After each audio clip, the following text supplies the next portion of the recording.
Hey guys, thank you for tuning in. It's me, Julie from JP and Associates, your favorite realtor from Duran Realty Group. This is video number 2, the important reasons why you should choose an agent. Choose me. Let me help you. Let me help you navigate your way through purchasing your first home, or maybe your second home, or maybe it's your third or fourth, who knows? But I can help you do that. My job as your realtor would be to negotiate and do everything on your behalf. So I'm looking out for your best interest. It's not about what I'm going to get out of it. It's really about what you need and what you need to get out of the purchasing process. And a big misconception that people have is that they have to pay me. You, as a buyer, you don't have to pay me. You don't pay me. I get paid from the person you are purchasing your home from the seller. Or the builder. That's who I would get compensated from. So as a buyer, I'm free. My services are free to you. So why not call me or any other real estate professional that's in your area, or maybe you have somebody that you know that's a realtor. Call us up. Let us help you. That's what we're here for. And you don't have to pay us nothing as a buyer. First step that we would do is to help you navigate your way to the proper mortgage company, lending company, or institution that you want to choose to get your pre-qualification or pre-approval. I have established, and so have many other realtors in the business. We have established many relationships with lenders throughout DFW. I have very strong relationships with lenders that can help you and your personal needs, because everybody's needs aren't the same. Everybody's not working with the same kind of money. We're not working with the same kind of credit. We, maybe we have a Social Security card, maybe we don't. So there's different types of lenders and different types of needs, and there's different programs that are out there that could help you. So once you talk to your realtor or the person that you're, going to want to work with, you're going to want to express everything to that person. Let that person know exactly what you're looking for in a home, what you're looking for in a payment, how much money you have to work with. Maybe you have some money put up, maybe you don't. Maybe you don't have anything, or maybe you're waiting for tax season because it's tax time and everybody's going to be getting a refund pretty soon. So maybe you can put that refund into good use instead of just blowing it at Walmart, which I've done myself before, so I get it.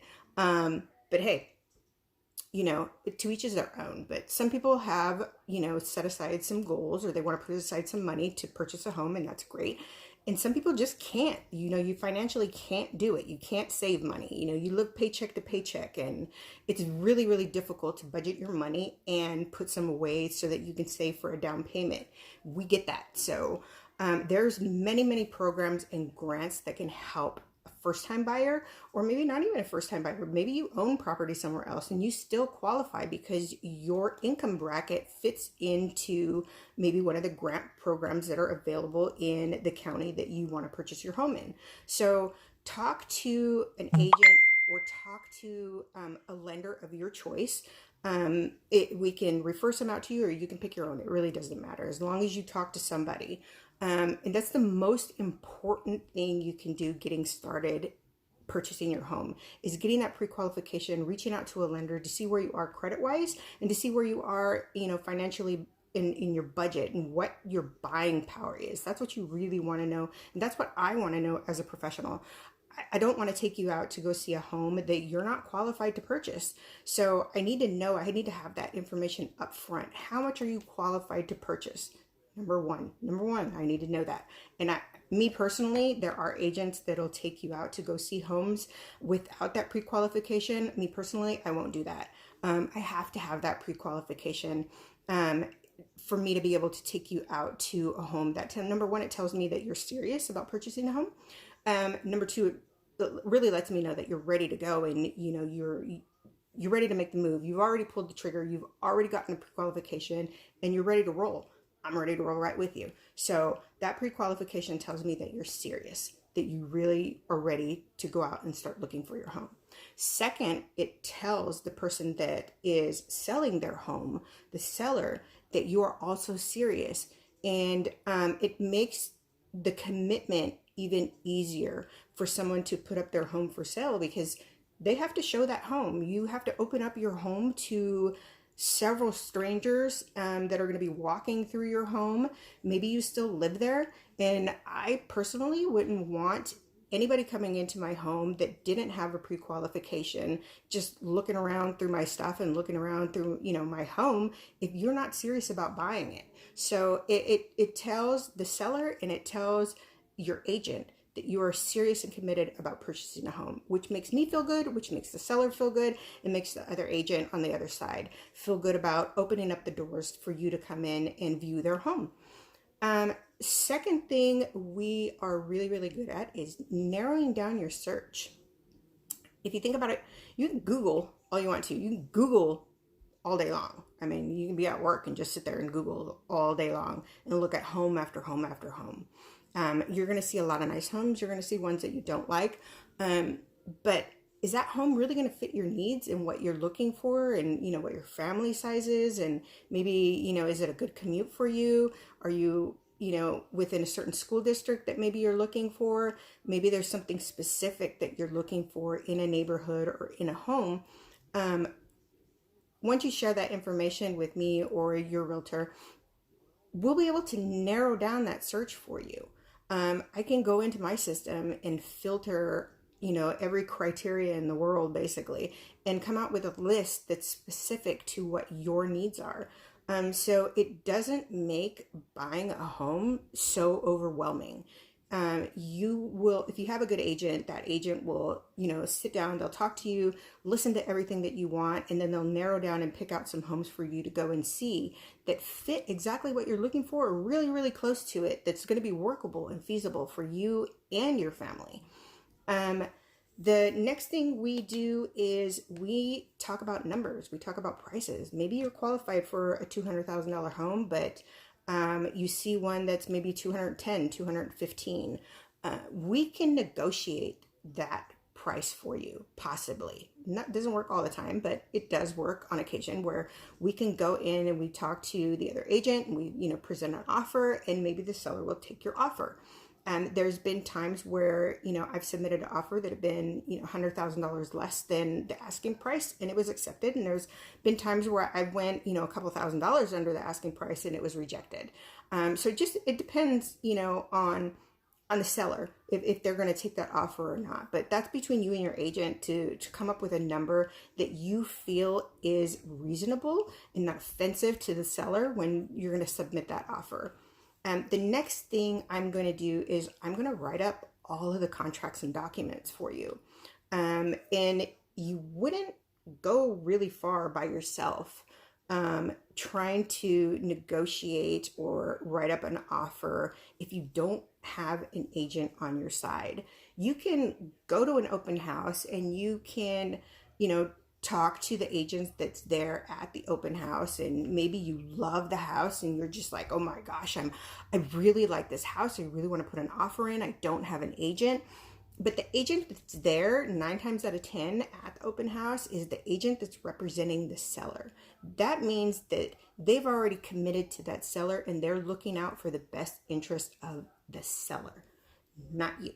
So that agent can still represent you and take you both to the closing table. But what benefit is it to you if you have an agent that is not going to represent you personally? So it's really important for you to do your homework and find an agent that's going to be a really good fit for you.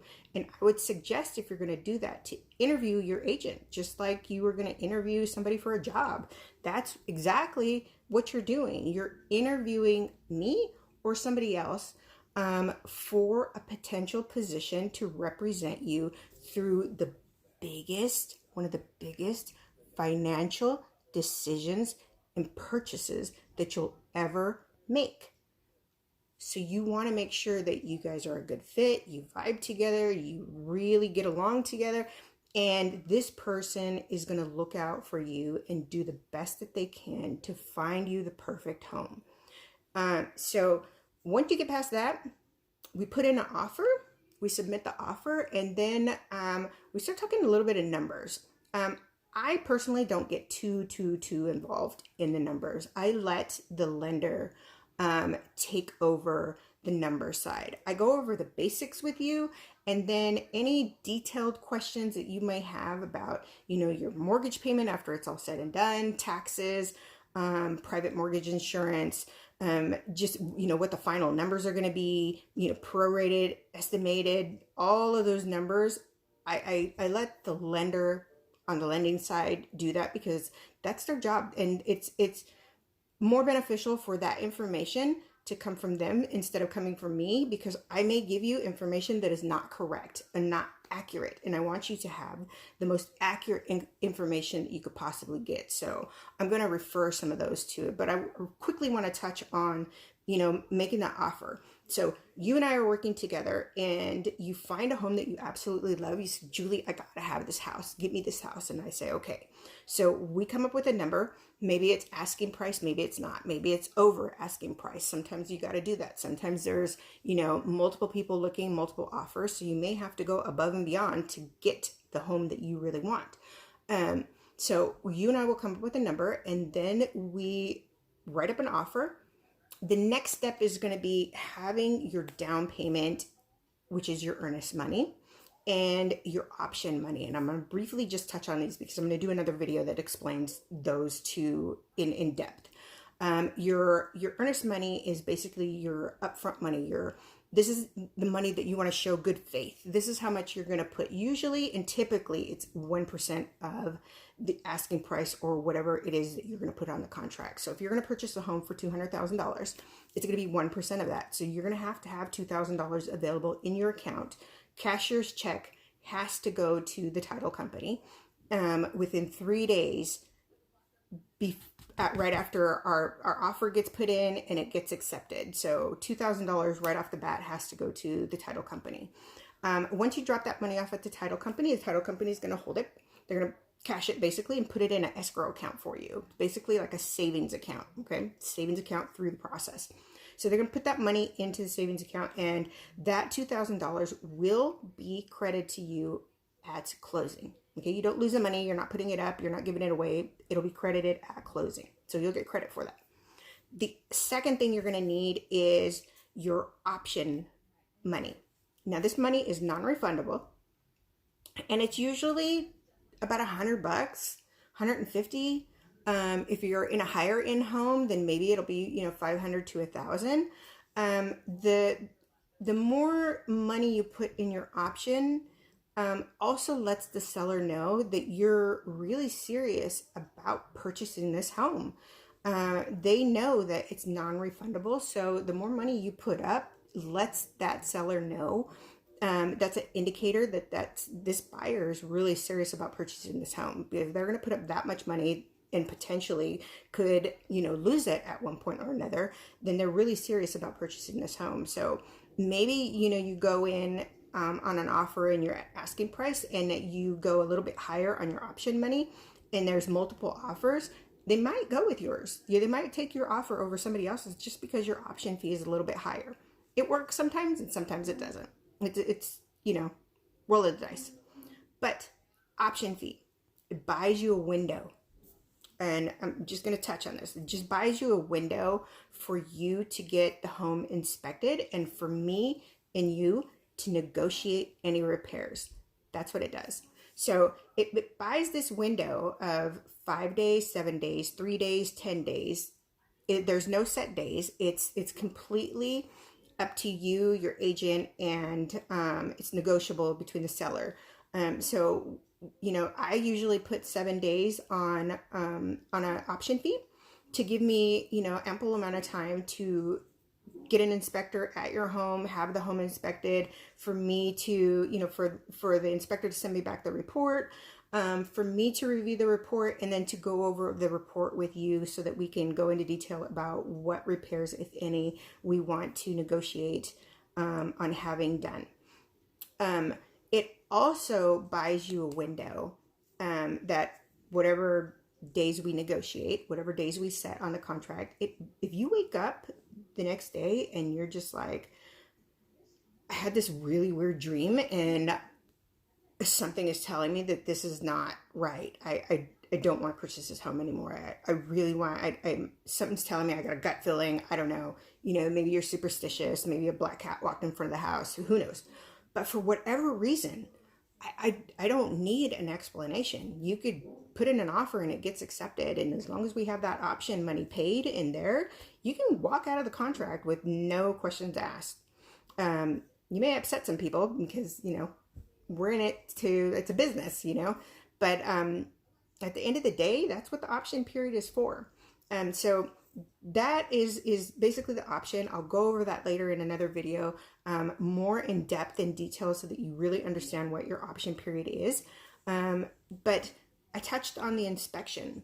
Like I said before, we have really good relationships in this industry with several people in the business. So I got really good connections with inspectors that go and do my inspections for my homes and that I trust. I use them over and over again. They're really reasonable in price, and they've done really good reports for me, and they're very reliable. So I'm going to recommend and give you a list. I have a list of 3 of everybody. Every single vendor that I've ever connected with, I have a list for you, a vendor list for you that I would give to you, so that you could select one of my preferred vendors, or you can find your own. If you know somebody that is an inspector or, contractor, or somebody that does, that type of work, then you're more than welcome to bring your own people. If you trust Google and you want to Google an inspector and hire that person to do the inspection, I'm totally okay with that too. It doesn't bother me who you pick as an inspector, as long as we get one in there relatively quick to have that inspection done. Once the inspection report comes back, then I'll read through it, go over it, and we're going to pick out the most important things that need to be done, fixed before closing, or we're going to negotiate some kind of a compensation, depending on what type of home or what type of repair it is, to make you happy and make the seller happy. Once we get past the inspection, the lender will then order an appraisal for you. The appraiser will go out. They'll schedule a time and a date for them to go out. They'll do their assessment, and they'll send a report back to your lender and let them know what the value is based on the other homes that have sold in the area and the condition of the home that you are trying to purchase. So once that appraisal comes back, I'll get a notification from your lender. They'll tell me what the appraisal price was.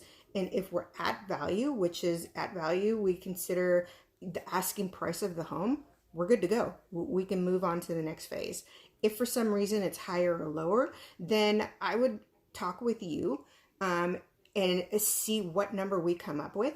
And if it's going to be, a lower offer, maybe we have to ask the seller to match the appraisal. If it's a higher offer, maybe we have to, do the same thing. It's negotiating that part of the appraisal is where you really need somebody who knows what they're doing to navigate you through that portion so that the lender is satisfied, the underwriters are good, and we're ready to move forward with the escrow portion of purchasing your home.